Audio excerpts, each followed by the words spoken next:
Agartala railway station থেকে আবারও আটক রাবিয়া আক্তার রুকসানা নামে এক বাংলাদেশি যুবতী।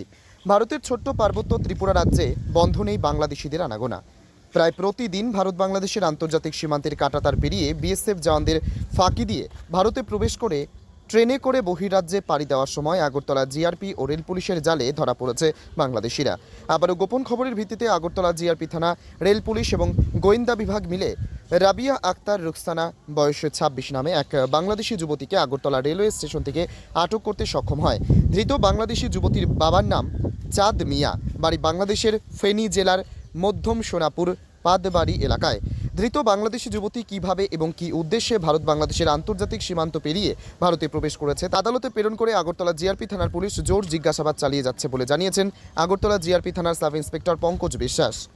ত্রিপুরা থেকে ক্যামেরায় গৌরাঙ্গ দাসের সাথে বিক্রম কর্মকারের report, crime press Bengal news.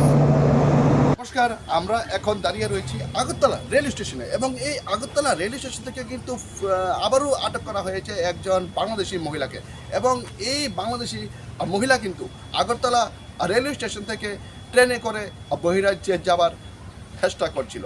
তখনই কিন্তু আগরতলা জিআরপি থানার পুলিশ এবং আগরতলা রেল পুলিশের কর্মীরা এবং গোয়েন্দা বিভাগের কর্মীরা মিলে কিন্তু সেই বাংলাদেশি মহিলাকে আগরতলা রেলওয়ে স্টেশন থেকে গ্রেপ্তার করতে সক্ষম হয়েছে এবং তাকে পুলিশ রিমান্ড চেয়ে আদালতে শপথ করা হয়েছে। এবং এই বাংলাদেশি মহিলা অবৈধভাবে ভারত বাংলাদেশের আন্তর্জাতিক সীমান্ত পেরিয়ে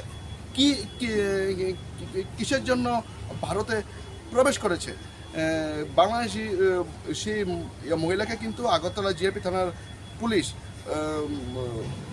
অনবরত জিজ্ঞাসাবাদ করে যাচ্ছে। আশা করা হচ্ছে এই বাংলাদেশি মহিলা পাচার চক্রে আরও অনেক অভিযুক্ত আটক হতে পারে। আগরতলা রেলওয়ে স্টেশন থেকে ক্যামেরায় গৌরাঙ্গ দাসের সাথে Bikram Karmakar report, crime press Bengal TV. আমাদের আগরতলা রেল স্টেশনে একজন মহিলা বাংলাদেশি যার নাম রাবিয়া আক্তার রুকসানা, ওনার বাবার নাম হচ্ছে এমডি চাঁদ মিয়া। উনি বাংলাদেশের ফেনী ডিস্ট্রিক্টের সোনাপুর গ্রামের বাসিন্দা।